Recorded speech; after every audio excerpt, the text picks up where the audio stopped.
Hola a todos. Bienvenidos a todos una vez más, después de un montón de tiempo, desde Egipto, otra vez sentados en la habitación de un hotel, nuevamente, después de tanto tiempo, a las 20:20 hora de Egipto, como lo hemos hecho durante un año seguido, entre 2020 y 2021, en el camino del Yo Soy. Así que gracias a todos por estar otra vez en este momento de reconexión. Así que, bueno, como ven, a veces no está tan mal repetir algún patrón. ¿Por qué para mí era muy importante hacer estas transmisiones de los días fuera del tiempo desde Egipto de nuevo a la misma hora, de la misma forma? Porque obviamente este mes pasado, bueno, este mes en realidad, julio, hicimos la última publicación del libro Conversaciones entre yo y Soy. Yo me propuse publicar un libro por mes, pero bueno, publicamos los 12 libros en un año, algo que fue una locura, entre traducciones, ediciones, correcciones. Hubo tanto trabajo de parte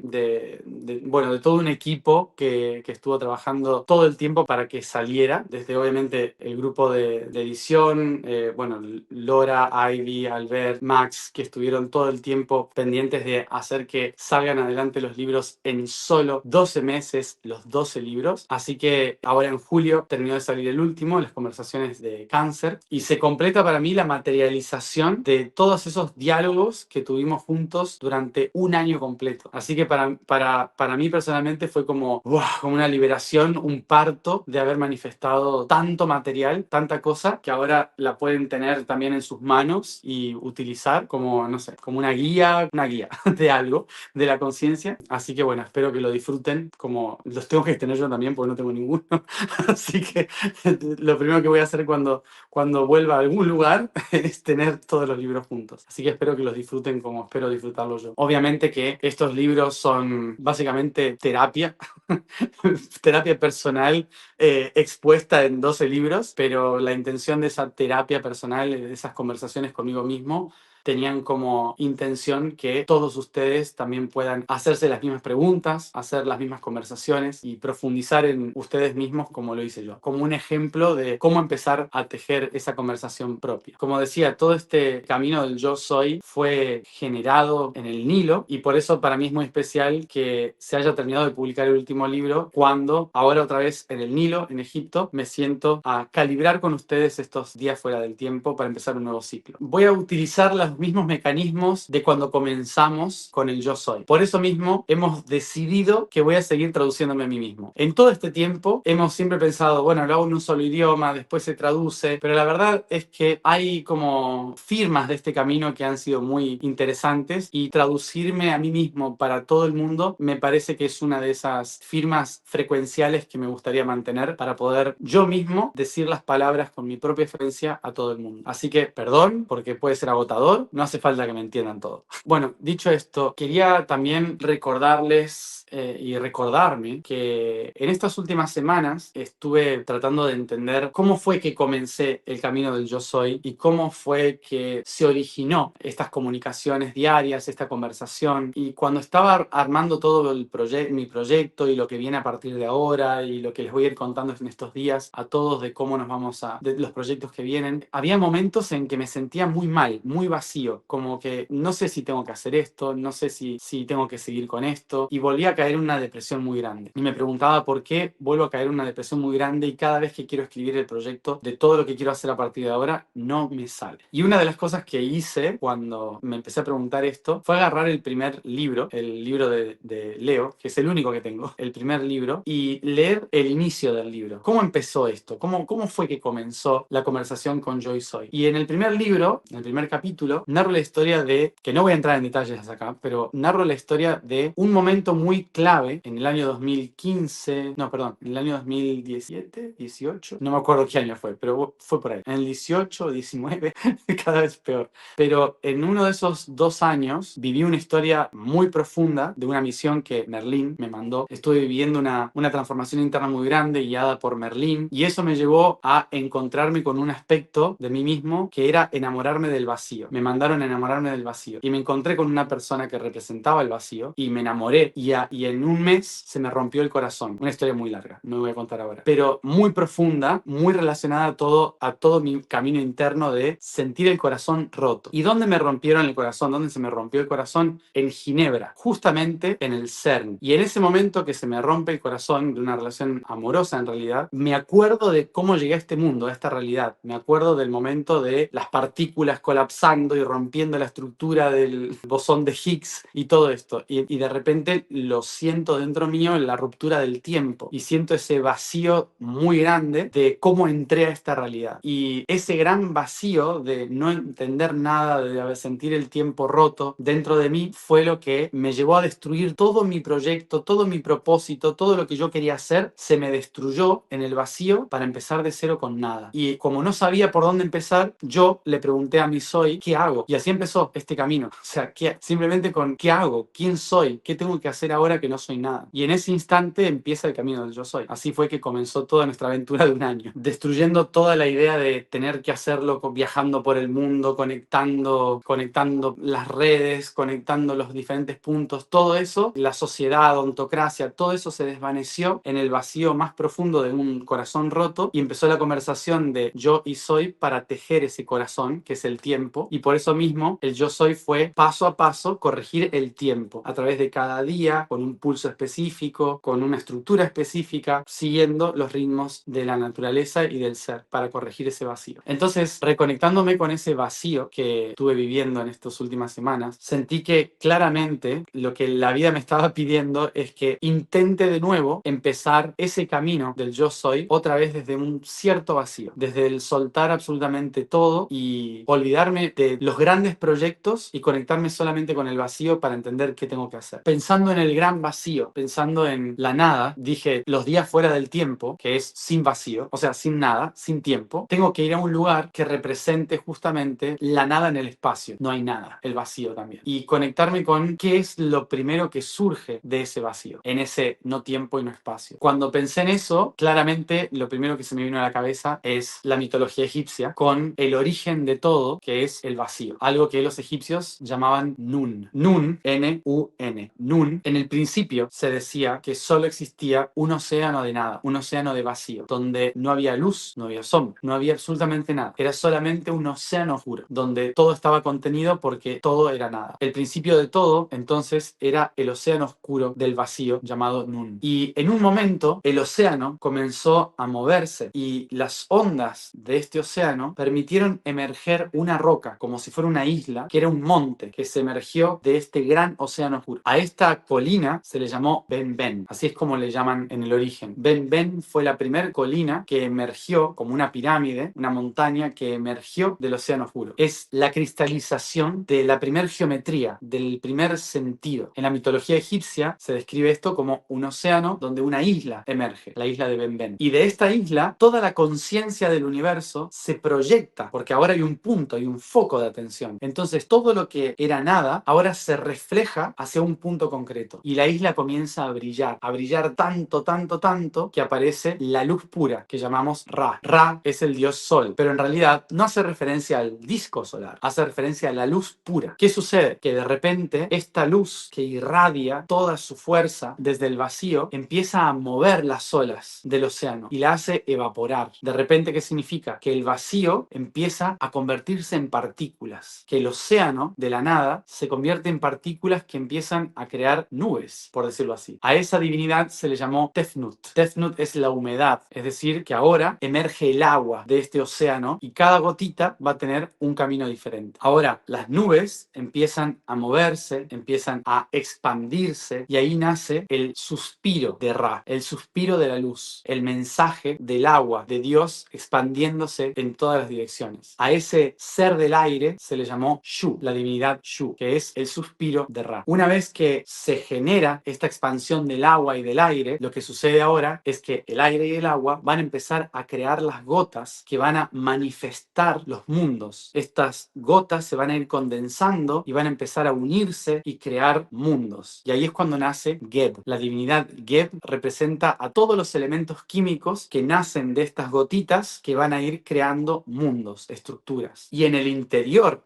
cuando Geb es creada, es el primer momento, debido a la gravedad, es el primer momento en que se interpreta que ahora todo ese océano es el cielo y ahora todas las gotitas se convierten en estrellas y podemos entender la diferencia entre un mundo y entre el espacio, entre el cielo y la tierra. Y así nace la cosmovisión de la última divinidad más importante, que es Nut, el cielo. Estas 4 divinidades que emergen del dios Ra se expanden en un tiempo del no tiempo. 5 divinidades en un tiempo del no tiempo. Todavía no se cuenta los ritmos. Esto es dentro del vacío creando el todo. En esa cosmovisión, entonces, hay 5 estructuras que sin tiempo van a dar forma a todo. Y por eso, los 5 días fuera del tiempo, lo que se honraba en Egipto era a estas 5 divinidades que emergieron del vacío. Y en estos 5 días, lo que se hacía era hablar sobre estas 5 divinidades que crean todo el tiempo sin tiempo. Y para mí fue muy simbólico comprender esta historia de que todo emerge del vacío, de que estas fuerzas del no tiempo emergen de un no espacio. Y nosotros, ¿cómo le llamamos en el camino del yo soy a esto? Le llamamos tetraedro, hexaedro, octaedro, dodecaedro e icosaedro. Son conceptos geométricos que conforman fuera del tiempo y el espacio todas las estructuras del universo. Y en este sentido, la intención de saber esta historia es empezar a comprender cuáles fueron las cosas que sucedieron después en esta historia. Ir contando qué le pasó a Geb y a Nut, qué le pasó a la interacción entre Tefnut y Shu, en qué se convirtió Ra después de haberse expresado en el océano del tiempo. Cuando caminamos este proceso, nos damos cuenta de que la historia, la mitología, está describiendo nuestro camino interior. Debido a esto, mi intención es que en los próximos, en estos 5 días, podamos recorrer esa historia, podamos recorrer esa mitología. ¿Qué le pasó a cada uno y cómo nos fueron guiando a lo que viene hacia adelante ahora? ¿Cuáles son las historias que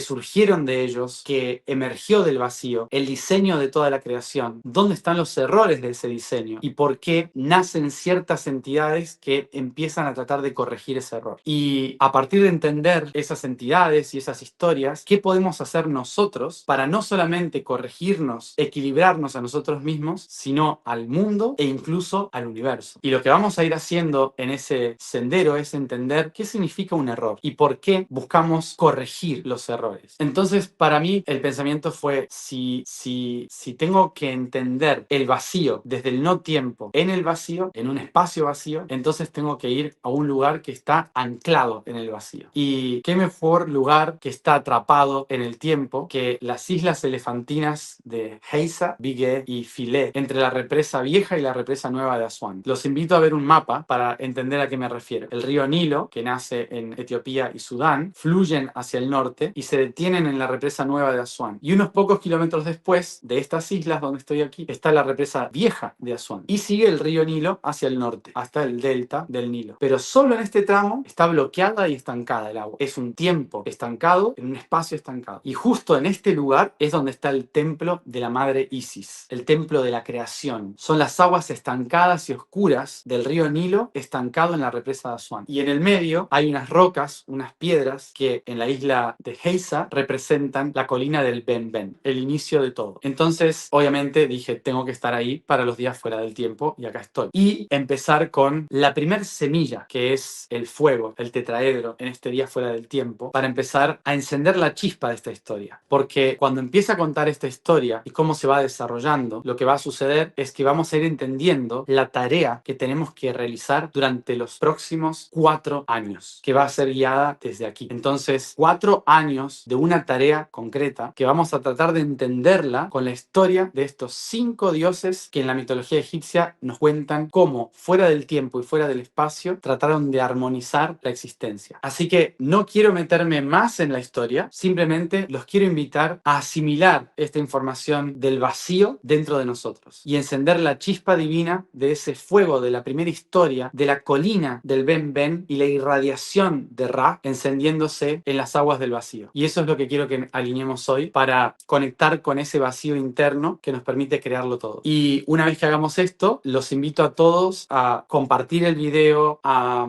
invitar a más personas a que se sumen para que puedan escuchar la historia y que no se pierdan en vivo las conexiones que vamos a hacer para entender la tarea de todo lo que viene a partir de ahora. Así que comenzamos. Así que si les parece, que esto ya fue demasiado.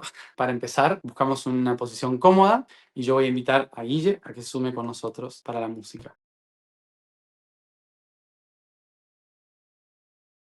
Hola, hola a todos. Aquí estoy, como siempre, estos 5 días fuera del tiempo, desde la isla Geisa en Asuán, Egipto. Algo que no expliqué ayer y que creo que es necesario para todas las personas que son nuevas en el camino, es por qué estamos hablando de los 5 días fuera del tiempo. Y para los que siguieron siempre el camino, ya lo deben tener muy repetido, pero voy a tratar de explicarlo para los nuevos. Entonces, para explicar qué significa, vamos a recordar lo siguiente. Nunca, jamás podremos determinar cuál es el exacto momento en que un año termina y un año comienza. Es decir, lo que determina que un año comienza o se cierra es más un acuerdo común entre una cultura o diferentes culturas que se han puesto de acuerdo para determinar que ese día todos están en sintonía con que se termina algo y comienza otra cosa. Pero realmente no existe un momento concreto que podamos decir este es el nuevo año.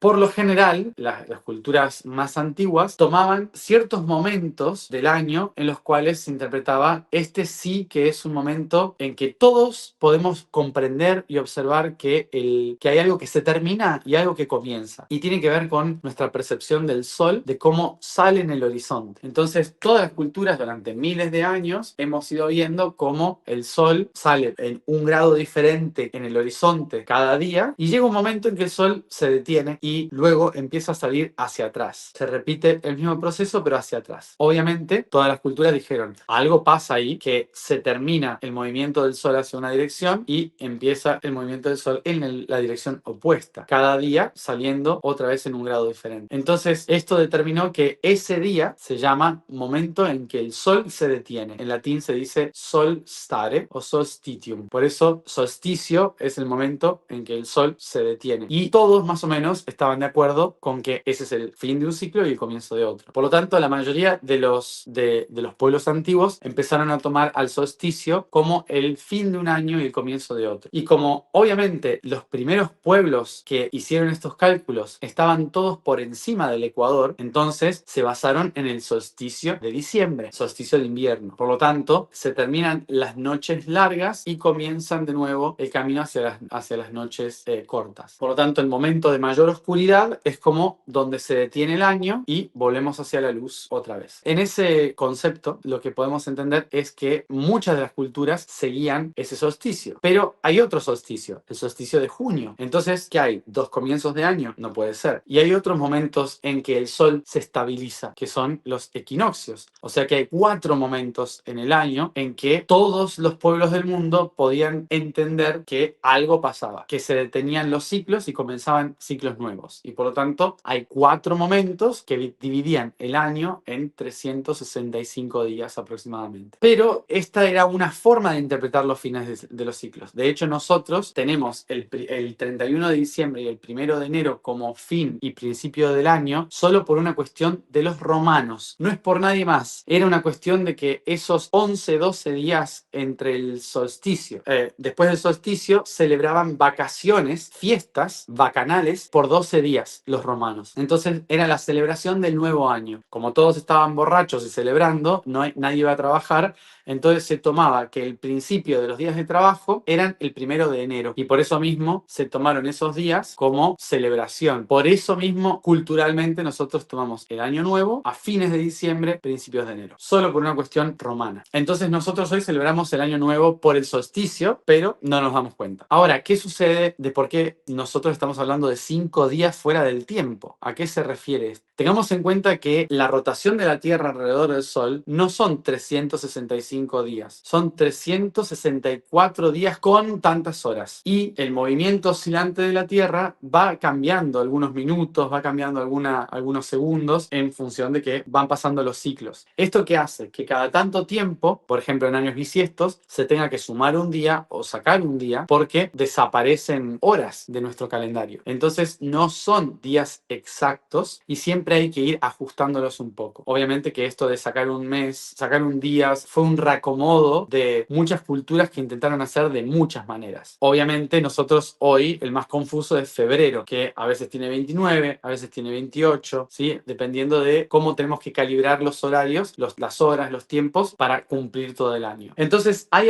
había algunas culturas que lo que hacían era decir, para corregir esto, vamos a hacer que haya un día que no está dentro del calendario, que es para compensar esas horas. Entonces, es un día y algo que nosotros interpretamos como no existe, no pasó. Entonces le llamamos día fuera del tiempo. En la cultura egipcia atlante había 5 días para compensar esto. Se utilizaban 5 días, que a veces eran 4, 4 y medio, para compensar ese desfasaje. Y se tomaban esos días como el momento de repensar todo el ciclo anterior para recomenzar un ciclo nuevo. Desde ese punto de vista, entonces, es una forma de celebrar el tiempo del no tiempo. Y eso es lo que estamos haciendo estos días. Ahora, si estábamos hablando antes de que los momentos más especiales son solsticios y equinoccios, entonces, ¿por qué los celebramos ahora con primer día del año en el 4 de agosto? La razón por la cual esto sucede es porque varias culturas que estaban del Ecuador para arriba, muchas de esas culturas no se guiaban por estos 4 momentos, más allá de que tenían ceremonias en esos momentos, no se guiaban por esos 4 momentos, sino por el retorno de la estrella Sirio. La estrella Sirio es la que más brilla en el cielo y para muchas culturas era una guía que ayudaba a entender cuándo venían las crecidas de los ríos, cuando se anunciaban cambios de clima. Era una estrella guía para entender la naturaleza. Era una estrella que representaba la madre en el cielo. Y para los pueblos del hemisferio norte, Sirio desaparece detrás del sol por unos 6 meses y regresa a principios de agosto. Entonces se empieza a ver de nuevo Sirio en los primeros días de agosto. Y eso le ayudaba a todos a entender,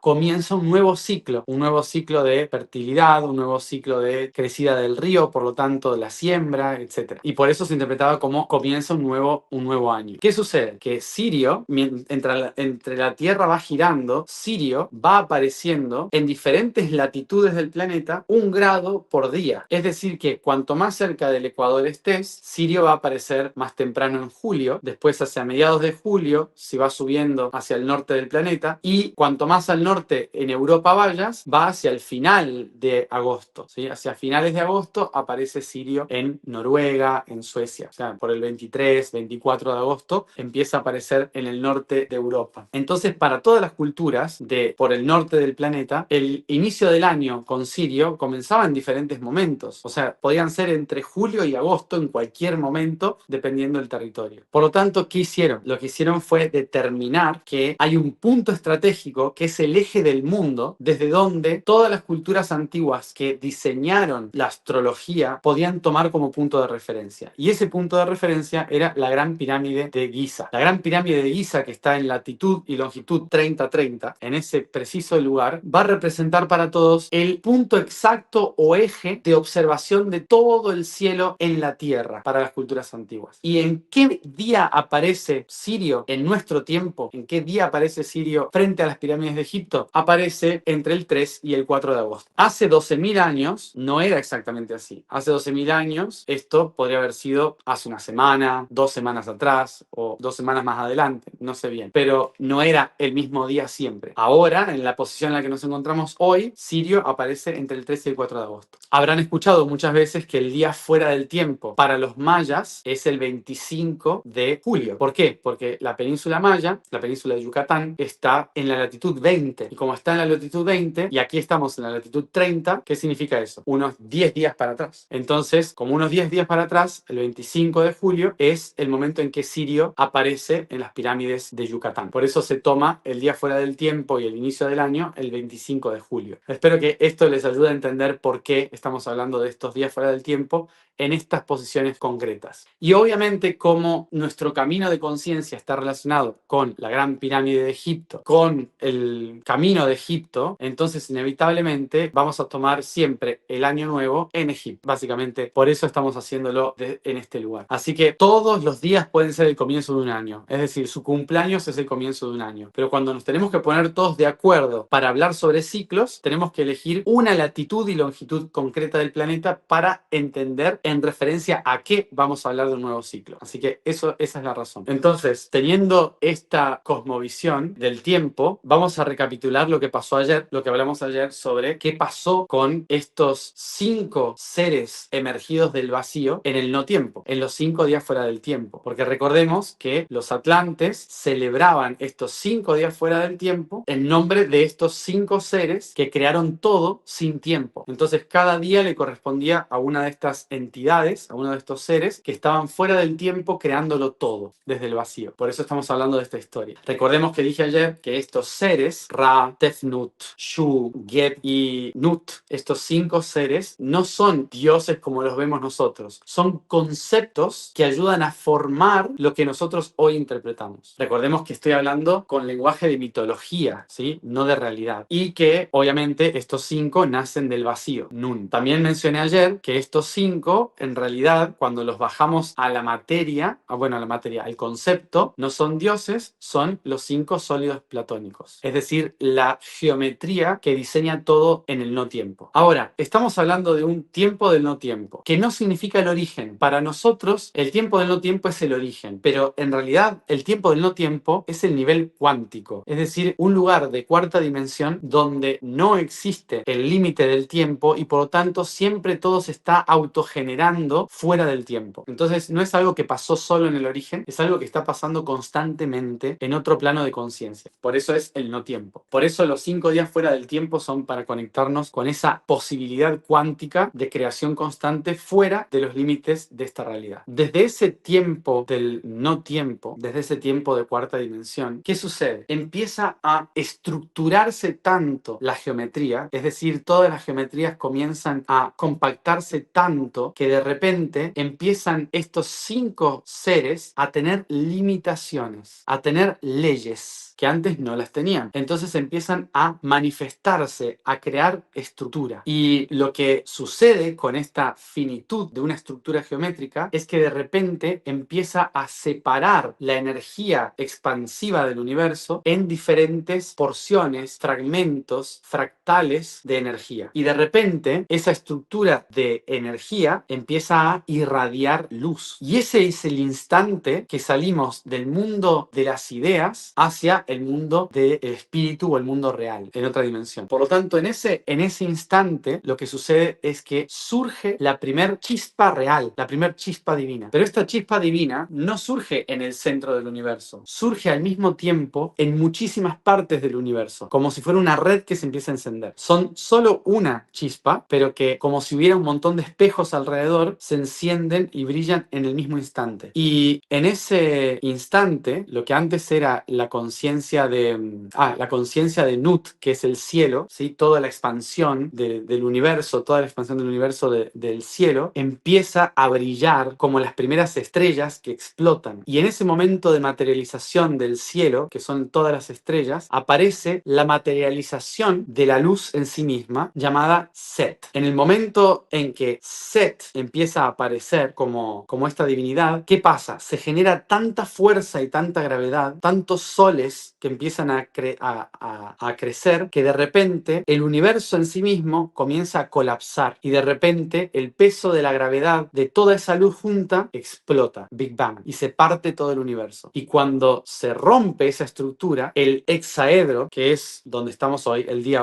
de hoy, hexaedro, Geb, el concepto de la materia, se fracciona en todos los elementos químicos que pasan de lo infinito a lo finito, creando cadenas de moléculas. Big Bang. Esta fracción de la realidad es lo que nosotros vamos a conocer en la materia con el nombre de Osiris. En la mitología es Osiris. Todos conocen seguramente el nombre de Osiris y seguramente habrán escuchado el nombre de Set también. Set, el hermano de Osiris, que por querer conquistar el universo, la tierra, el reino de Egipto en la mitología, por querer conquistarlo, decide matar a su hermano y cortarlo en pedazos. Lo corta en pedazos y lo reparte por todo el territorio para que no se pueda volver a unir. Esa explicación, esa parte del mito de Osiris y Set está describiendo el momento en que la luz colapsa el universo y lo parte en diferentes fragmentos, expandiéndose por todo el territorio, por todo el espacio. Entonces, esta historia, esta narración, lo que nos está contando es el momento del gran conflicto. ¿Se acuerdan que ayer hablamos de hubo un error? Pero ¿cuál es el error? Entonces, hoy vamos a hablar un poquito de ese error. El conflicto de Set y Osiris Osiris habla del conflicto entre la luz y las partículas, los átomos. Imaginemos que un átomo es un hexaedro, ¿sí? Es como un cubo de vibración que mantiene todas las fuerzas conectadas creando una estructura, ¿sí? Eso es algo llamado el cubo de Metatron, que dentro posee otro cubo, ¿sí? Con los muones, los quarks, que se llama caja de Pandora. Son dos cubos, como un tesaracto, que tienen una parte externa y una parte interna. Es un hexaedro. Este hexaedro contiene todos los poderes del universo, es decir, un átomo que contiene todo el poder del universo, es decir, un protón, un electrón y un neutrón. Y todas las partículas inferiores, que son todos los potenciales que llamamos la caja de Pandora, que significa todos los poderes, todos los regalos o dones de Dios. La estructura de por qué la caja de Pandora es porque cuando todas las estructuras esenciales que dan sentido a la creación están dentro del átomo, hay orden y existencia. Pero si ese potencial está fuera del átomo, hay caos y destrucción. Por eso mismo se le llama la caja de Pandora. No abran la caja de Pandora. La caja de Pandora tiene que estar contenida en el interior porque es el potencial de la esencia. Bueno, lo mismo en un átomo. Por lo tanto, como dije, Metatron ordena el potencial divino de Pandora que está dentro. ¿Quién es Metatron? Metatron en griego significa el trono del más allá, es decir, donde se sienta el rey de la divinidad, Metatron. Dentro de la mitología egipcia, ese Metatron es Osiris. Ahora, ¿qué sucede? Lo que sucede con este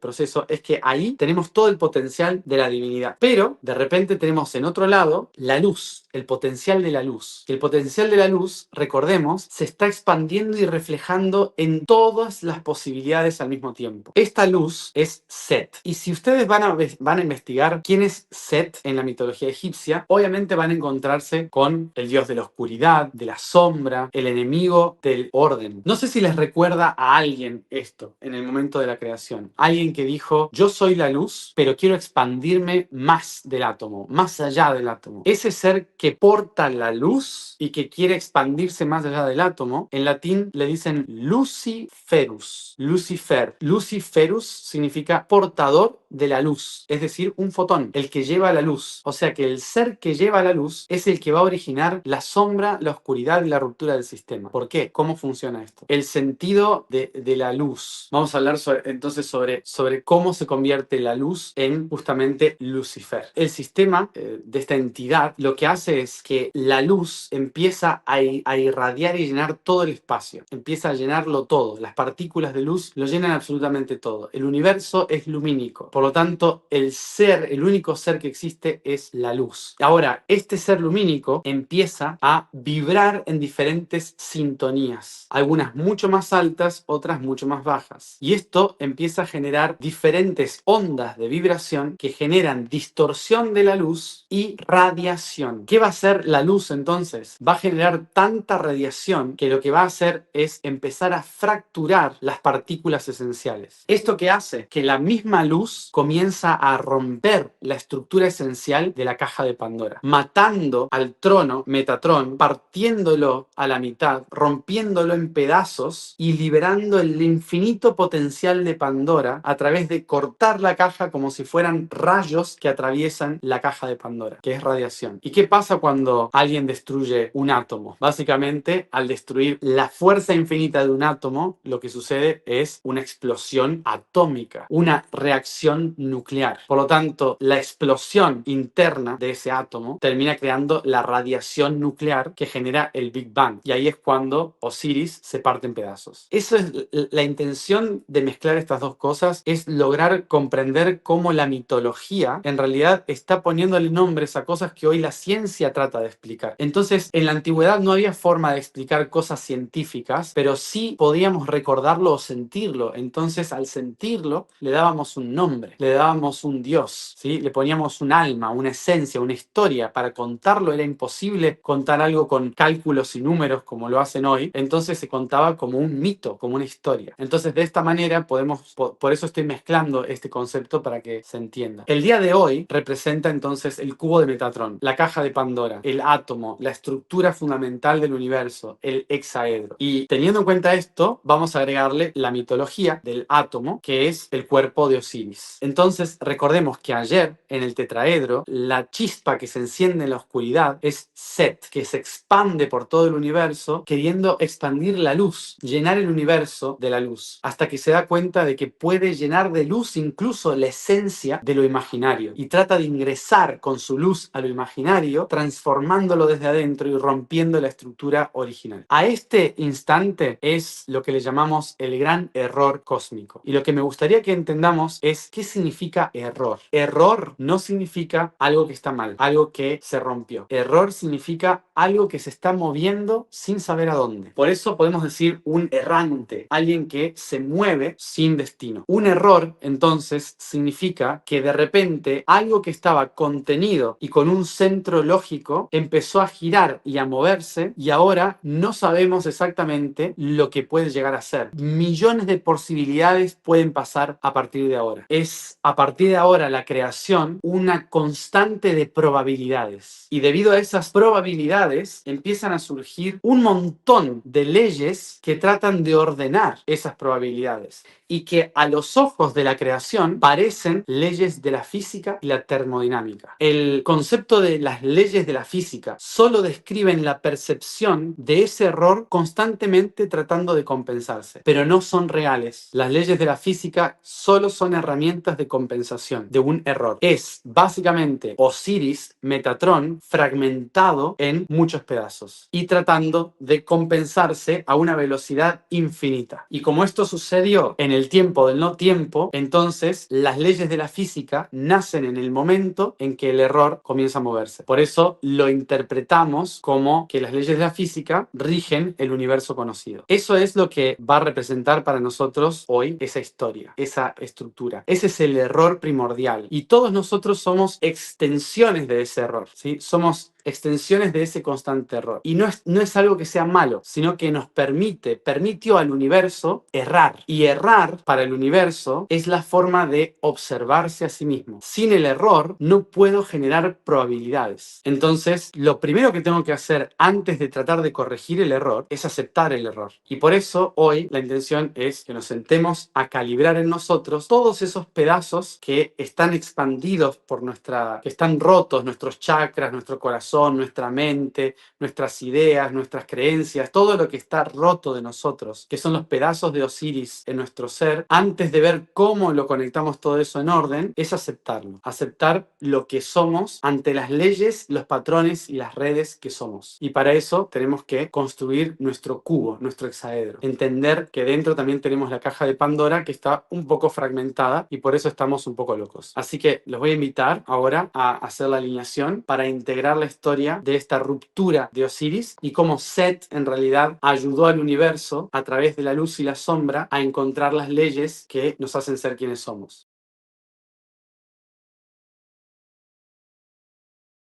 Egipcias, los 5 días fuera del tiempo son 5 momentos que están a nivel cuántico y que representan el instante del no tiempo donde la divinidad crea todas las cosas una y otra vez. Y esta es la historia que vamos a venir explicando en estos 5 días fuera del tiempo, en los cuales vengo hablando sobre el mito de la creación en el vacío. Este vacío es un tiempo del no tiempo en un espacio sin espacio, y por lo tanto se le llama el océano de la nada o el océano del vacío. En este océano del vacío, recordemos, todo lo que es nada, de repente en un momento se empieza a mover y se condensa en un solo punto que emerge del vacío, que para los egipcios va a ser una colina, una isla que emerge de ese océano del vacío. En la tradición egipcia, el vacío se llama Nun y la colina se llama Ben. Recordemos que expliqué el primer día que cuando toda la nada se refleja sobre la isla del Ben, de repente la isla comienza a brillar, toda la luz luz brilla y de repente aparece como un sol. Y ese sol es el concepto de Ra. La fuerza de Ra es la que después empieza a generar las 4 potencialidades del universo, que van a ser la humedad, que es la evaporación del océano, la expansión de esa humedad, que es el aire, el mensaje, que van a ser Tefnut y Shu. Y luego, como les explicaba, ese agua se va a condensar creando Geb, los mundos físicos, y esos mundos físicos se van a separar del mundo celestial de las estrellas, que se va a llamar Nut. Y ahí nacen los 4 dioses de la creación en el no tiempo. En este sentido, ¿qué es lo que vamos a recordar? La historia de cómo cada uno de estos aspectos fuera del tiempo empiezan a condensarse en tiempo. Es decir, que la luz se empieza a condensar, a densificar, a crear estructuras geométricas que le van a condicionar. Y ahí es cuando Nut en el cielo se convierte en Set, que son las estrellas, los diferentes fuegos, y esos fuegos van a ir atravesando las estructuras de Geb, partiéndolas en pedazos, convirtiéndolas en la materia que tenemos hoy, los elementos químicos, que son los pedazos de Osiris, la materialización de Geb. Este es el inicio de cómo la luz se convierte en sombras, en oscuridad, y la oscuridad fragmenta la integridad de la estructura del cubo de Metatron en muchos pedazos, rompiendo el universo y creando el primer error. Recordemos de lo que hablamos ayer. Este es el primer error universal. Recordemos que error significa movimiento sin dirección, sin sentido. Por lo tanto, lo que entendemos por error va a ser nuestro camino de la conciencia. Y el camino de la conciencia es en realidad la fragmentación de la luz, la fragmentación de la materia, todas las fragmentaciones de todas las cosas que se nos puedan ocurrir, y por lo tanto todas las fragmentaciones de la conciencia se llaman ciencias. Conciencia significan las diferentes ciencias juntas. ¿Qué es una ciencia? Ciencia significa corte o parte. Si hablamos de que el universo era uno y se empieza a cortar en pedazos, la ciencia, ¿qué hace? Estudia esos pedazos y trata de entender las relaciones entre esos pedazos. La conciencia es la que pone juntas todas las ciencias. Entonces, ¿qué sucede en este instante? Que de repente esos pedazos del cubo de Metatron, esos pedazos de la caja de Pandora, que antes eran una conciencia unida, que no hacía falta ni entenderla, sino que era una conciencia unida, de repente se corta en pedazos, aparecen las ciencias, y ahora las ciencias van a tener que encontrar la forma de conectarse de nuevo. ¿Cómo se hace esto? La forma en que eso sucede es a través de una nueva divinidad que aparece en este sistema. Esta nueva divinidad nace a partir de los pedazos y del tejido cósmico que hay que conectar entre todas las partes para dar sentido a todas las partes. La primera red de conciencia. Esta nueva divinidad que va a emerger de Ra, del centro del corazón de Ra, ¿sí? De la luz misma, que va a buscar la forma de reparar el sistema de su propio corazón, es la lógica de la mente, que va a tratar de reparar los pedazos de este corazón roto. Y esa lógica es la que llamamos Tot, la divinidad Tot. Todos conocen a Tot, me imagino, porque obviamente es el jefe de todo lo que estamos haciendo ahora. ¿Quién es Tot? Tot, o también conocido como Yahuti, o también conocido como Hermes, es el dios o la divinidad que va a empezar a entender todas las ciencias, va a estudiar todas las diferentes ciencias, todos los pedazos de Osiris, para poder unirlos a todos en lógica. Lo que Hermes Tot va a realizar es un estudio profundo de qué son las cosas que tienen en común todas las partes de Osiris. Y cuando encuentra esos pedazos, esa lógica de qué tienen en común, dónde se conectan, les va a llamar ley. Y es así como nacen las famosas leyes universales, que atraviesan todos los pedazos de Osiris, es decir, todo el universo en todos los niveles. Las 7 leyes universales van a ser el punto común que van a unir todos los pedazos. Vamos a imaginar que nuestro cuerpo es el cuerpo de Osiris. El cuerpo de Osiris fue partido, en la mitología se dice, fue partido en 14 pedazos. 12 partes del cuerpo, más el norte, arriba, y el sur. Por lo tanto, el cuerpo de Osiris puede estar representado también en nuestro cuerpo físico. Nosotros también somos un reflejo de Osiris. Lo que va va a representar entonces nuestro cuerpo es todos los pedazos de los que hablamos ayer, los órganos, las extremidades, todos los pedazos de esta caja, de este ser que se rompió, que se fragmentó. Lo que hace Thoth es encontrar que hay un centro que les unifica a todas. Y esos centros son los 7 chakras. Estos 7 chakras son las leyes que tienen que estar muy bien cumplidas para que todas las partes tengan un centro y se unan. ¿Cuáles son las leyes universales? Las leyes universales son mentalismo en el chakra corona, todo es mente. Correspondencia en los ojos, todo se corresponde, todo tiene una correspondencia, todo responde a algo, hay un equilibrio. Luego tenemos laringio, chakra laringio, que es la ley de vibración, todo en el universo vibra. Corazón, ritmo, ley de ritmo, todo en el universo tiene un ritmo. Plexo solar, causa y efecto, todo en el universo tiene una causa y genera un efecto. Polaridad en el sacro, todo en el universo es polar para poder crear. Y ahí viene la séptima, en el chakra raíz, que es generación. Todo el universo está generando algo nuevo. Estos 7 chakras, ¿sí? Estas 7 leyes, son las que si se cumplen correctamente y se vive acorde a esas leyes, todo lo demás empieza a ordenarse y a formar parte de la unidad del ser. Ya no está dispersa por ahí, empieza a tomar sentido. Y a través de estas leyes del universo, lo que empieza a hacer Thoth es buscar la coherencia entre cada una de esas ciencias. Es decir, matemática, arquitectura, música, biología, termodinámica, nuclear, todas las diferentes ciencias que existen hoy, que se nos puedan ocurrir en nuestra cabeza, todas las diferentes ciencias están atravesadas por las 7 leyes universales. Y por lo tanto, Thoth se convierte en el dios de la sabiduría porque comienza a conocer a fondo cada una de las partes, cada una de las ciencias. Es así que también Thoth en la cultura griega y la romana, como Hermes y como Mercurio, es conocido como el mensajero de los dioses, es decir, el que va de una fracción a la otra conectándolos, llevando los mensajes para que todas las partes se entiendan entre sí. Esta es la idea de por qué Thoth se convierte en el mensajero de los dioses, en el médico de los dioses, en el arquitecto, en el músico, en el escriba, en el matemático, en el constructor. Si nos fijamos, Thoth toca todas las áreas porque su tarea desde el corazón de Ra es conectar la red. Y debido a esto, él es el creador de la red planetaria, es decir, el maestro de la geometría sagrada. En todas las historias, él es el que diseña la geometría de todo el sistema, el que explica la base de la construcción del ser. Por esto mismo, también cuando hablamos de Thoth como el arquitecto de toda la creación, también hablamos de que él fue el que diseñó el plan de construir las pirámides, los templos, la red planetaria, los nodos en diferentes puntos del planeta, con el objetivo de unir y conectar todo aquello que fue separado. Por lo tanto, el concepto de Thoth no es una persona, es un grupo de personas que son sabios y que unifican las ciencias como una. Por eso tenemos que recordar, no es que era una sola persona que era un genio, sino que Thoth, Hermes, es una divinidad que desciende a las diferentes partes de las diferentes ciencias hasta que las ciencias se conocen y se unen. El concepto de todos aquellos que nos conectamos con Thoth es de aquel ser, es ser parte de un grupo de seres que están tratando de unir las diferentes ciencias para armar conciencia. Esa es la intención. En tanto haya una ciencia en contra de otra ciencia o defendiendo algo en contra de una visión, allí no está Thoth, allí no hay conciencia. Por eso es importante comprender que la visión de Thoth no es la verdad, sino la conciencia. Lo importante para Thoth es que la mente en el inconsciente, subconsciente y consciente encuentren armonía. Entonces, de ahí nace el concepto del tejedor de la conciencia. Y desde ese punto de vista, lo que vamos a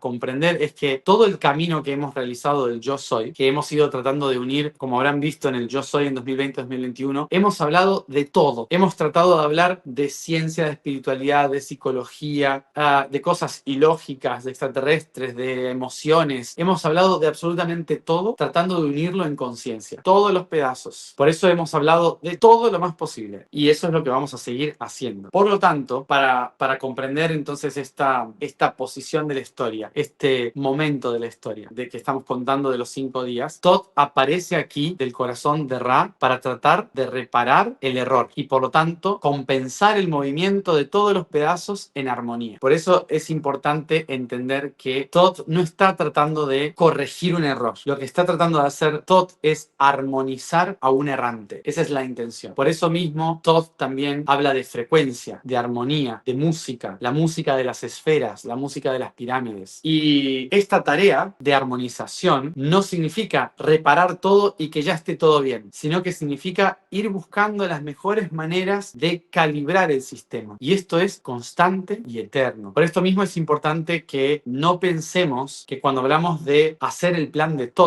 estamos tratando de vivir un resultado final de ese proceso. El resultado de Thoth es siempre armonizar, no corregir. Por eso tengamos en cuenta que nadie va a poder venir o nadie va a venir a salvarnos de absolutamente nada, ni nadie puede decir ya lo hicimos, así que quédense tranquilos que ya hicimos el trabajo y está bien. Porque el universo vive a través de cada célula. No hay nada que se pueda reparar afuera. Todo tiene que estar en armonía dentro. Por lo tanto, si cada uno de nosotros no hacemos la tarea interna, el universo nunca se va a compensar. Por eso es tan importante la tarea de ir para adentro, de reconocer este conocimiento en nuestra propia vida, porque todo el universo está descompensado, no un pedazo de la Tierra. Y nosotros somos parte de ese reflejo. El objetivo no es ser un ser iluminado. El objetivo es encontrar armonía entre todos esos pedazos que somos. Por esto es fundamental que soltemos la idea de un final al estilo Disney. Entonces, esta es la visión, la intención de entender esta parte de la historia. Y una vez que entendamos eso, vamos a entender el proceso de los siguientes 2 días, que es el proceso más femenino. Así que, bueno, espero que esta explicación haya sido útil a través de la mitología para entender el sistema de la creación. Y lo que vamos a hacer hoy, entonces, es alinear justamente las 7 leyes universales dentro de nosotros para hacer ese tejido que hizo Thoth.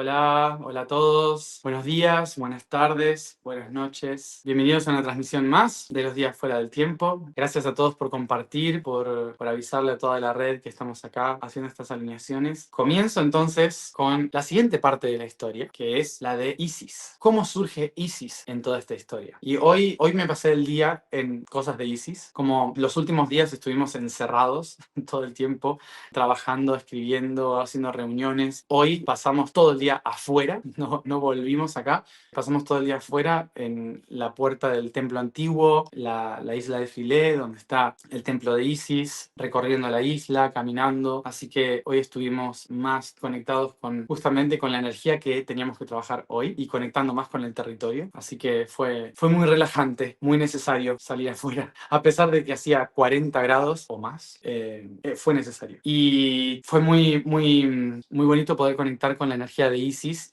ya que justamente en esta región, esta zona, era dedicada a la madre y está relacionada al útero de Isis en este espacio.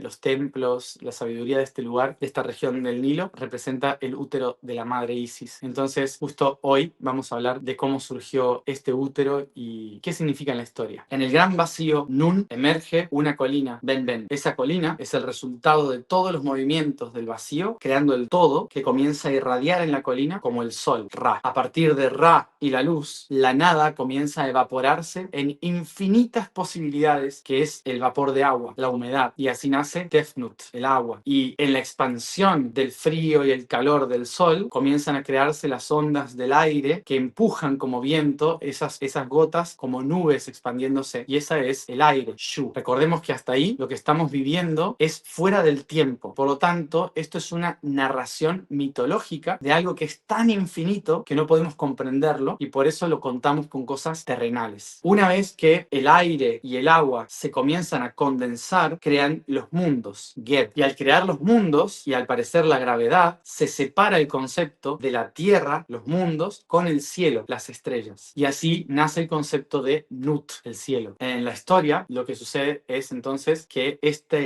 estos 5 dioses, estas 5 divinidades, se empiezan a expandir completamente en el universo sin tiempo y sin espacio. Y cuando terminan de expandirse, o sea, llegan a un límite, comienzan a colapsar sobre sí mismas, creando geometría, patrones. Es así que a partir de esta esencia comienzan a surgir las geometrías que van a dar forma a toda esta narración fuera del tiempo y del espacio, que son tetraedro, hexaedro, octaedro, dodecaedro e icosaedro. Estos patrones van a hacer que el cielo comience a condensarse creando luz. A partir de aquí, la luz empieza a vibrar cada vez más rápido porque los patrones hacen que los fotones empiecen a colapsar sobre sí mismos, vibrando cada vez más rápido y creando la chispa divina que enciende un límite en el no tiempo, que es la chispa y el fuego divino, momento en que Nut desciende transformándose en Set, el portador de la luz. La otra estructura, Geb, que era el cubo de Metatron, la caja de Pandora, el hexaedro, comienza a estructurarse en un patrón cada vez más cerrado de todos los potenciales juntos, y cuando la luz lo atraviesa, cuando Set lo atraviesa, ese ser Metatron, que al condensarse Geb se convierte en Osiris, es atravesado por Set y partido en pedazos, que es la historia de cómo Set parte en pedazos a su hermano, repartiéndolo por el universo. Ese momento es el Big Bang, y el Big Bang lo que hace es convertir al trono del más allá en todos los elementos químicos, es decir, separando todas las fuerzas. Y recordemos que todos esos pedazos son lo que nosotros vamos a llamar ciencias. Ciencia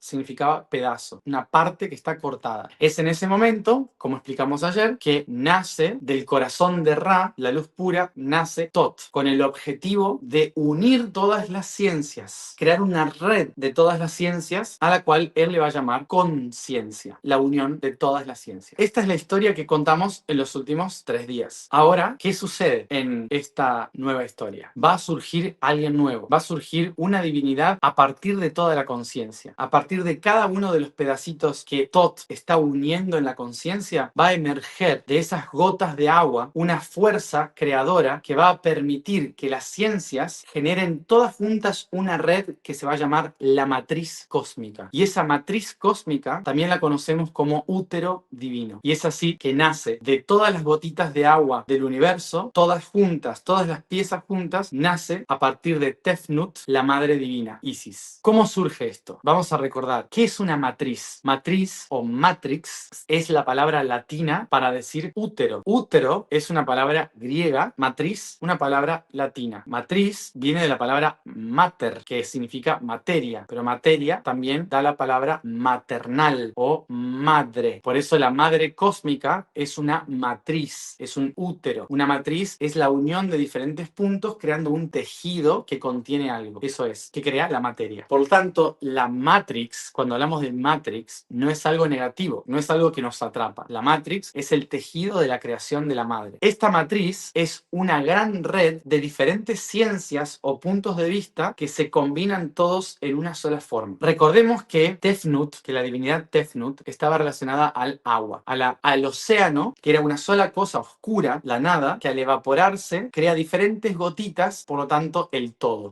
Es como si el universo de repente de ser nada empieza a separar cada partícula y onda, creando diferentes ondulaciones que al evaporarse aparecen las partículas esenciales del universo, que es todo lo que conocemos. De esta forma podemos entender que no existen billones de partículas, sino que es una sola cosa que está expresada en billones de gotitas de agua. Y esa es la humedad. Por lo tanto, no existen muchas partículas, es una sola partícula que está evaporando. Entonces, la diosa de la humedad, Tefnut, hace referencia a ese nada vacío que se está expresando en millones de pedazos. Ahora, recordemos que el centro de todo eso, o el centro, que lo primero que emerge es Ra, la luz del sol, ¿sí? ¿Y qué pasa cuando tenemos muchísimas gotas de agua en el ambiente? Cuando la luz del sol irradia y hay muchísimas gotitas de agua en el ambiente. La luz se refleja en la estructura del agua y de repente se fractaliza, se fracciona, y por lo tanto podemos ver que la infinita luz que se mueve en el universo ahora se va a mover en diferentes ondas y por lo tanto aparecen diferentes colores, es decir, el arco iris. Entonces, Ra, irradiando hacia todo el universo, rodeado de la humedad, lo que hace es que el universo se llene de color. Aparecen las diferentes ondas de frecuencia, desde infrarrojo a ultravioleta, y empieza a radiar luz, colores en todos los elementos químicos del universo. Empiezan a aparecer las diferentes fracciones de Osiris. Empiezan a verse las fracciones de Osiris. De esta manera, Isis puede observar dónde están los diferentes pedazos de Osiris Osiris en función de la vibración de Set. Recordemos que Set va atravesando la estructura de Osiris, va rompiendo la estructura y ahora a través del agua, Isis va a poder ver los diferentes rayos de la luz y por lo tanto ver dónde están los pedazos de Osiris en todo el universo a través de algo que llamamos el puente arcoíris. Recordemos que en el mito, Isis es la mujer de Osiris. Están juntos, son un matrimonio cósmico. ¿Por qué? Porque Isis le permite a Osiris ver todo su reino reflejado en todas partes. Isis es la que le permite observar todos los colores, los arcángeles, los poderes del trono del rey de la existencia. Isis es la que le permite observar todo eso. Entonces, ¿cómo sigue esta historia? Cuando Osiris es cortado en pedazos, cuando Osiris es cortado en pedazos por Set, Isis va a poder determinar dónde están los diferentes pedazos. Va a poder observar, utilizando la luz de Set, va a poder utilizar los colores para encontrar dónde están todos los pedazos y construir la red consciente de Osiris de nuevo a través del puente arcoíris. ¿Y quién le ayuda a Isis para que cumpla esta tarea? Tot, obviamente. Tot, a través de la alquimia, le dice cómo construir correctamente el ángulo de la luz para reflejar todo el puente arcoíris correctamente en cada gota del universo. Usando la oscuridad de la luz, Tot guía a Isis a tejer esa conciencia. Por esto mismo, Isis se convierte en la madre de la magia. Se convierte en la madre de la magia porque Tot le enseña cómo hacer alquimia para convertirse justamente en la creadora de la magia de todos los puntos de vista para crear este útero, el huevo dorado, ¿no? El origen de todo. Ahora, ¿qué sucede? Algo muy interesante. Cuando Isis logra crear la magia de combinar todas las gotas del océano para reflejar todos los colores del arco iris en un mismo ángulo, el agua se convierte en una lupa. ¿Qué sucede cuando todo un universo entero, con todos los colores y los fragmentos, cuando todo eso se empieza a colocar en una misma dirección? Lo que sucede es que de repente se genera un foco completamente poderoso,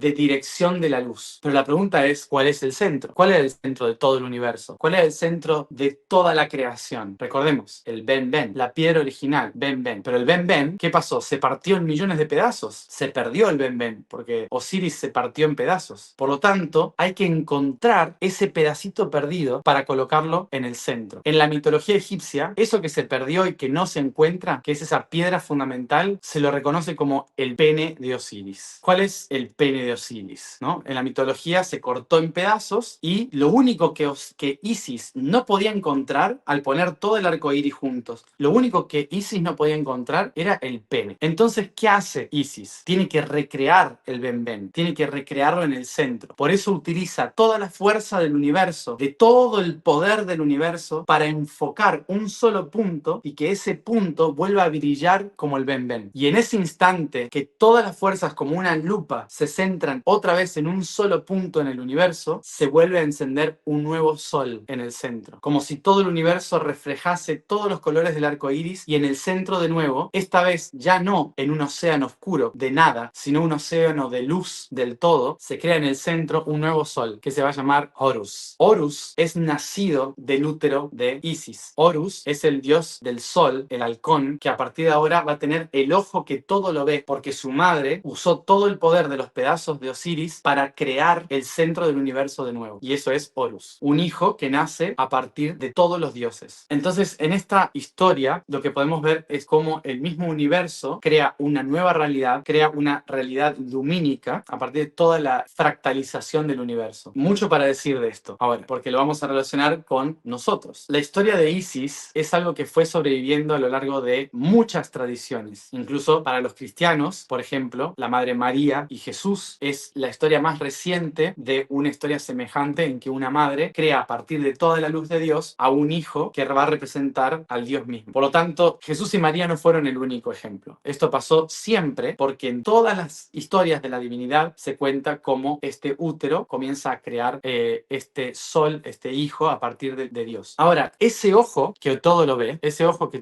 en el centro del universo, ¿quién es? La glándula pineal, el ojo que está dentro del útero de la conciencia. conciencia. Podemos interpretar entonces que todo el universo, que es la mente cósmica de todas las ciencias juntas, cuando toda la ciencia se vuelve junta, aparece la conciencia. Y en el centro irradia la luz de Ra, el tercer ojo, entre las polaridades de la luz y la sombra, los dos ojos. Recordemos que al principio nosotros tenemos a Ra en el mundo, en el no tiempo y no espacio. Algo que vamos a llamar Amon Ra. Amon Ra va a representar lo invisible. Y una vez que toda esta historia de fragmentación sucede, va a aparecer el nuevo sol, el sol físico, el que irradia creando toda esta realidad. A ese sol se le va a llamar Aton Ra, el sol de lo visible. Por lo tanto, en lo invisible, fuera del tiempo y del espacio, sin tiempo ni espacio, Amon Ra, un ojo del sol. Y dentro de lo finito, que es con tiempo y con espacio visible, tenemos a Aton Ra. Y estas dos fuerzas que se expanden en la creación encuentran conciencia, todas las ciencias de la luz encuentran unión en el ojo de Horus, en el centro, la pineal, el tercer ojo. Por lo tanto, todos nosotros somos un reflejo de esa historia. Por eso, con un ojo, con un lado del cerebro, podemos ver lo invisible, y con el otro ojo, el otro lado del cerebro, podemos ver lo visible, podemos percibir lo visible.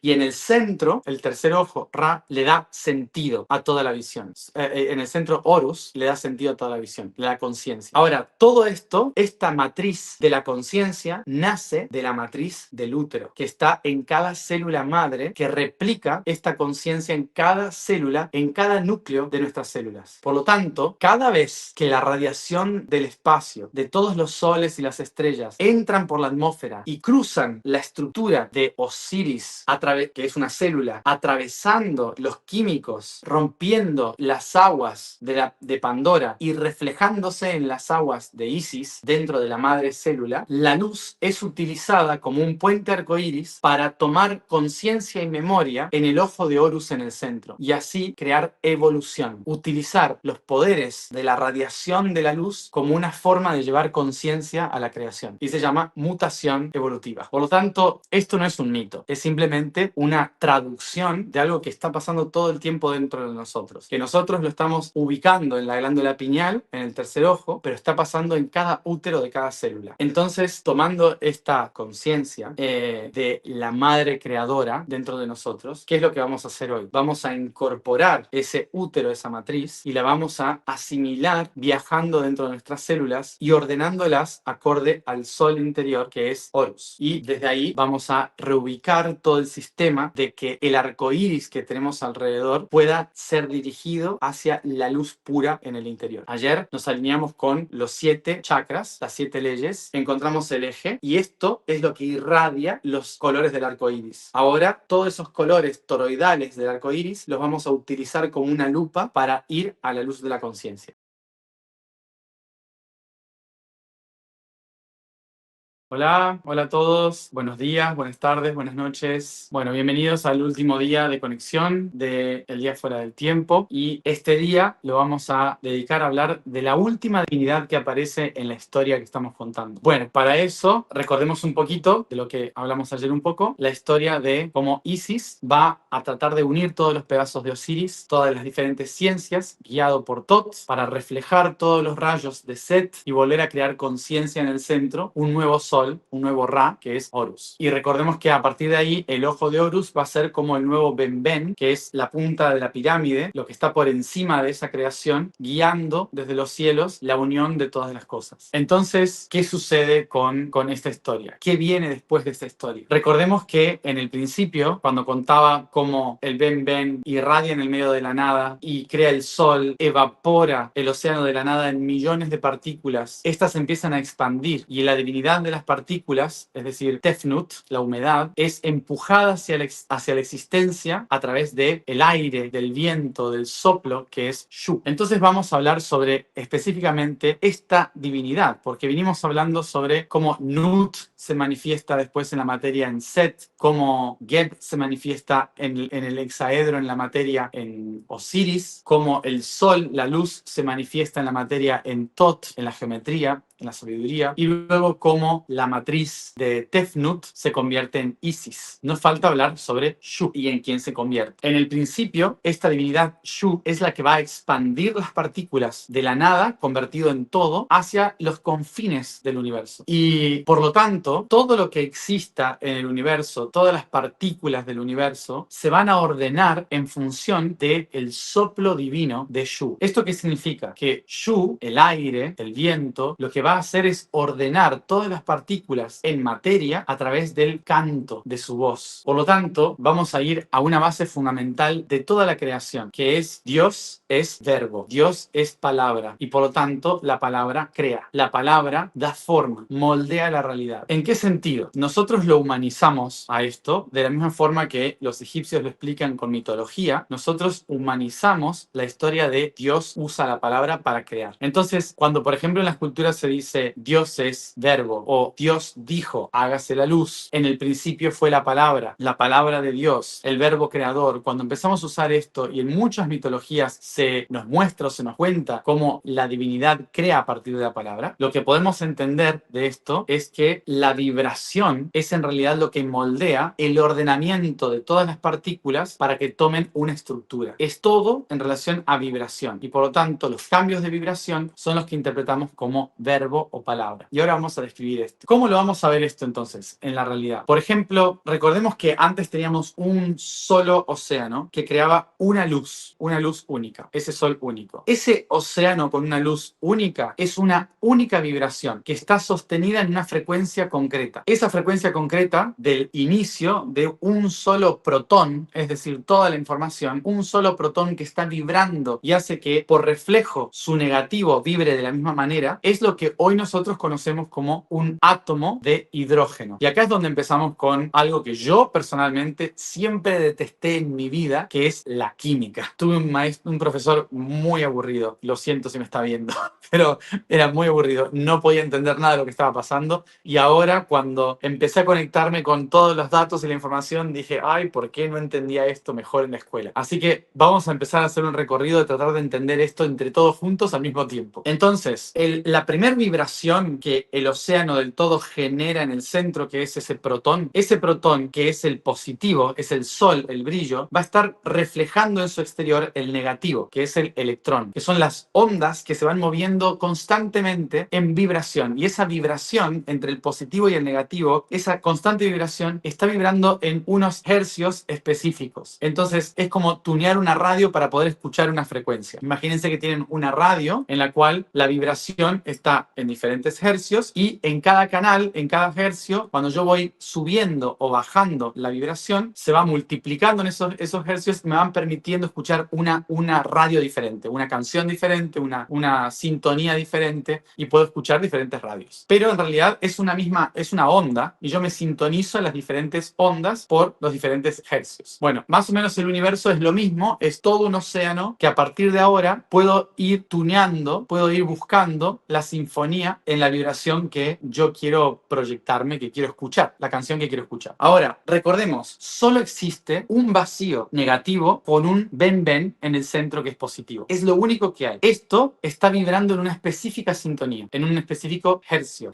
Cuando Shu atraviesa el océano con su voz y cambia la sintonía, empieza a subir los hercios. Por lo tanto, cuanto más comienza a soplar y vibrar, de repente el protón se multiplica en 2 y la negatividad se multiplica en 2 porque vibra cada vez más rápido. Y cuanto más rápido va vibrando, se multiplica en 3 y después en 4 y después en 5. Cuando este protón en el centro es uno solo, se llama hidrógeno. Cuando la vibración sube y cambia de sintonía, se multiplica en 2 y aparece helio, se multiplica en 3, litio, y así comienzan a aparecer todos los elementos de la tabla periódica. Por lo tanto, si yo quiero crear, como hizo la ciencia, quiero crear nuevos elementos químicos, lo que tengo que hacer es generar reacciones que permitan elevar la vibración tanto de ese átomo que le suma un protón más, y le suma un protón más, y voy creando nuevos elementos químicos. Por lo tanto, lo que sucede en la historia de Shu es que a través del verbo, a través de la vibración, vibración, el universo, que era una sola cosa, empieza a crear nuevas opciones de sí mismo. Empieza a generar nuevos elementos químicos, nuevos átomos que van a ser cada vez más complejos, solo por vibración. Por esto mismo decimos que la palabra es creadora, porque ya en la base esencial de lo que nos compone a nosotros, los átomos que componen todo lo que somos nosotros, carbono, nitrógeno, oxígeno, todos estos químicos que están dentro de nosotros, existen solo porque están cada uno de ellos sintonizados en una frecuencia específica, que los hace vibrar como una herramienta específica, como un instrumento específico. Esto es como decir, una sola cuerda va a crear un instrumento específico. Dos cuerdas crean otro instrumento específico. Tres cuerdas van a sonar diferente, generan otro instrumento específico. Al instrumento, a la guitarra que tiene una sola cuerda, le voy a llamar hidrógeno. A la que multiplica su cuerda y tiene dos, le voy a llamar helio. A la que tiene tres, le voy a llamar litio. Y así voy sumando cuerdas hasta obtener un instrumento gigantesco de cuerdas, que en este caso va a ser el plutonio, uno de los complejos de la naturaleza, con un instrumento muy complejo que cuando lo toco puede ser reactivo, puede explotar, porque el plutonio es lo que se usa para hacer una bomba nuclear, por ejemplo,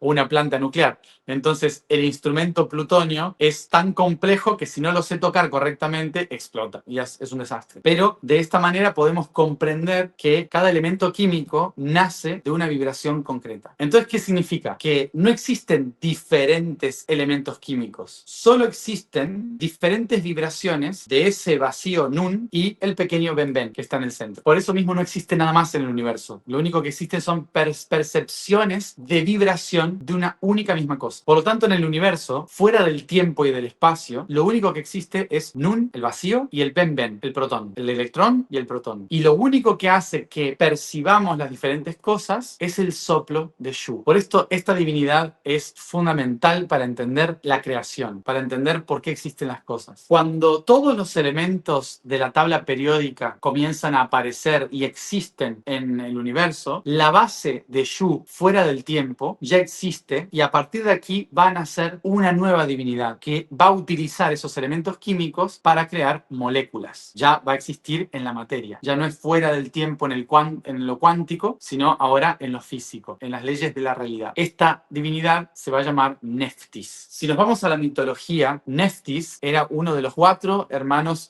fundamentales de la creación: Osiris, Isis, Set y Neftis. Neftis eran los 4 hermanos, pero Isis y Osiris estaban juntos y Set y Neftis estaban juntos como pareja. Son las parejas primordiales. Pero obviamente Neftis no estaba a favor de lo que Set estaba realizando. Set estaba partiendo las partículas para generar solamente destellos de luz en toda la creación, y lo que hace Neftis es ayudar a Isis a unir las partículas creando moléculas a través de la vibración. Por lo tanto, a través de la vibración, a través de la palabra, Neftis ayuda a Isis a encontrar cada pedazo de Osiris y lo unen creándolo de nuevo, uniéndolo en la gran estructura que es el hexaedro, el cubo de Metatron. Los atlantes conocían a esta estructura fundamental como Proticta, el cubo de la creación. El concepto de Proticta era el concepto de la manifestación divina, de la manifestación de la creación en sí misma a través de todas las vibraciones juntas. En otras culturas, como por ejemplo en los Andes, a esta estructura se le llamaba la chacana. Entonces la chacana interdimensional es también este Proticta, este cubo. Teniendo esta estructura, lo que entendieron los atlantes es que los atlantes y muchas culturas no atlantes, muchas culturas del pasado, fue que esa piedra fundamental o ese cubo original contenía todas las vibraciones que, si las sabíamos usar, podíamos acceder al potencial de la caja de Pandora y convertirnos en dioses. Es decir, podíamos aprender a crear a través de la palabra. Y si yo a través del verbo me convierto en el creador, entonces yo soy un fragmento de Dios en la tierra. Por eso la tradición y la cultura atlante tenía como objetivo convertir a los humanos en dioses. ¿Y cómo hacer que ese cielo invisible pueda ser vivido en la tierra? A través del plan de traer el cielo a la tierra. Por lo tanto, los sacerdotes y sacerdotisas que descubrieron este potencial empezaron a través del canto a hablar con las plantas, con los animales, con el cielo, con las diferentes realidades, y a través del canto fueron encontrando cuáles son las frecuencias que modifican esos átomos. Y por lo tanto, pudieron entender que podían transformar la realidad, transformar transformar la percepción de la realidad y acceder a esas divinidades y convertirme en esas divinidades. Es por esto que los sacerdotes atlantes empezaron a canalizar a Isis, Neftis, Osiris, Set y Tot. Y es por esto que eso que antes estaba en el no tiempo pasa a través de la palabra a formar parte del tiempo. Y es así que podemos recordar que Isis, Osiris, Set, Neftis vivieron como sacerdotes y sacerdotisas en la Atlántida. En realidad no eran ellos en sí mismos, sino que eran personas que fueron capaces de descargar del universo ese potencial y encarnarlo en esta realidad. Ellos no eran personas. El concepto de estas divinidades no son personas, son programas. Y un programa puede escucharse a través de una radio, ¿sí? ¿Qué es un programa? Es algo que está escrito hacia adelante. Pro, delante, grama, escribir. Un programa es algo que se escribe para que perdure hacia adelante. La realidad es un programa, porque es una estructura que está escrita molecularmente. Entonces, si yo canalizo, sintonizo con ese programa y lo empiezo a escuchar y me sintonizo en cada uno de mis centros con ese programa, yo mismo me convierto en el programa. Por lo tanto, canalizar es sintonizarse con un programa. Lo que hacían los atlantes era estudiar constantemente cómo escribir la programación y convertirse en ingenieros de esa programación a través del sonido. Seguramente todos ustedes habrán escuchado que viven a través de un programa que a veces le llamamos mandato, karma, pero es un programa. Es algo que alguien escribió en el pasado para nosotros o que alguien dijo para nosotros. Por ejemplo, debes ser fiel, por ejemplo, ¿no? Debes tener fe, debes ser fiel. Alguien dijo, yo tengo que seguir la fe, tengo que seguir la fe, tengo que seguir la fe, yo soy la fe. Alguien repitió constantemente. Su programa, sus células dijeron, yo soy fe. Por lo tanto, durante muchos años, todas las generaciones siguientes siguen el programa de la fe. Incluso si no quieren seguirlo, pero en sus células está grabado, programado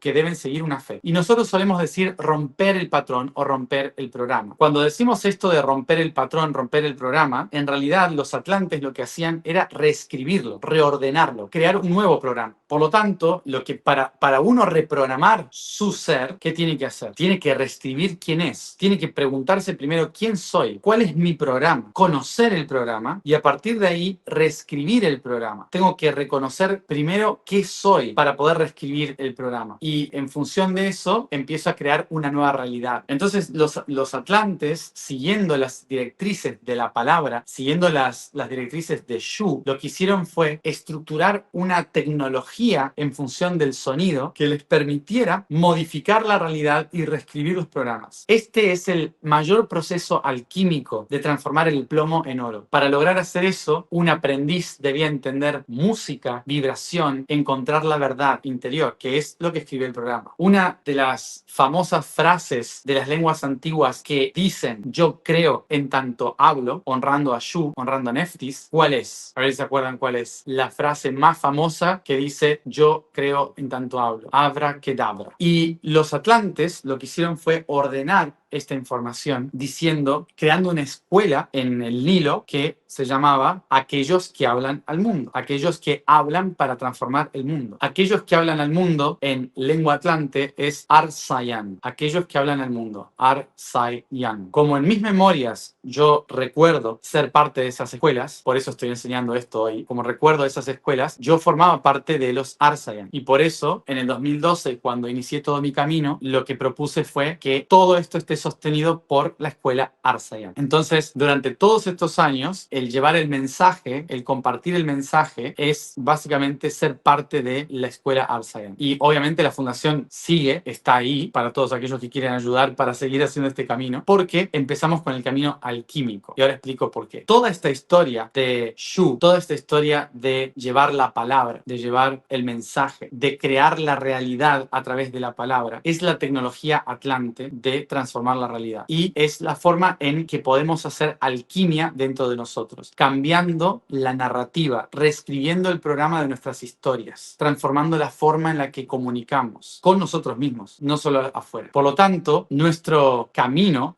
hacia adelante va a tener que ver justamente con esta tarea, con cómo ordenar Proticta y cómo hacer alquimia para transformar la realidad. Lo que vamos a hacer, que esto lo voy a explicar en otro momento, pero voy a decir la intención ahora. Lo que vamos a hacer en los próximos 3 años, entre diciembre diciembre de 2025 y abril de 2029 es seguir día a día un camino alquímico donde vamos a calibrar dentro de nosotros los 94 elementos de la tabla periódica natural, haciendo la alquimia de la frecuencia para crear a través de los Holinada, de los eventos de solsticios y equinoccios, los vértices de la caja de Pandora y el cubo de Metatron, a través de la música, de la frecuencia de la palabra. Durante los próximos 3 años vamos a estar construyendo la escuela iniciática Arsayan, generando la alquimia del ser, construyendo de nuevo la caja de Pandora, que es el poder del ser, la ontocracia. Y a través de todo este proceso lo vamos a hacer creando un uróboro, que es la serpiente. Vamos a iniciar el camino con un uróboro desde Turquía hasta Patagonia, que es la gran serpiente de luz de la Tierra, preparándonos químicamente nuestro interior para recibir la serpiente de la destrucción, que es Apophis, el asteroide que va a pasar por encima de Europa en abril de 2029, para extraer el veneno de la serpiente estelar y construirla como medicina en la serpiente física. Esto lo que vamos a hacer es un camino alquímico en el cual vamos a tratar de vivir la magia de lo que los grandes maestros de la Atlántida nos dejaron para jugar a cómo convertir a un humano en una divinidad. Entonces, lo que vamos a hacer en los próximos años es una aventura, es un juego alquímico. Y tenemos los próximos 6 meses para prepararnos, para sumar a todas las personas que quieran empezar a caminar ese camino juntos. Por eso, dejo sembrado aquí, fuera del tiempo y el espacio, antes de que comience el año Atlante, mañana, 4 de agosto, para que empecemos a manifestar toda esta idea y en los próximos meses irlo sumando poco a poco a la aventura de este gran camino alquímico que vamos a realizar juntos. Esto va a ser una práctica alquímica de 3 años. Como hicimos el Yo Soy un año, vamos a hacer una práctica alquímica de 3 años, porque la misión planetaria requiere 3 años esta vez. No va a ser de la misma forma, pero vamos a estar conectados cada día. Así que esa es la intención, eso es lo que siembro aquí como Arsayan. Y tomando toda esta información que les acabo de compartir, entonces lo que vamos a hacer es, voy a llamar a Guille para que nos alineemos en el abracadabra, en nuestra voz interior, para calibrar con nuestras voces ese gran potencial creador. Y así comenzar el año con la semilla de la vibración de Shu para todo el proyecto de los próximos 3 años.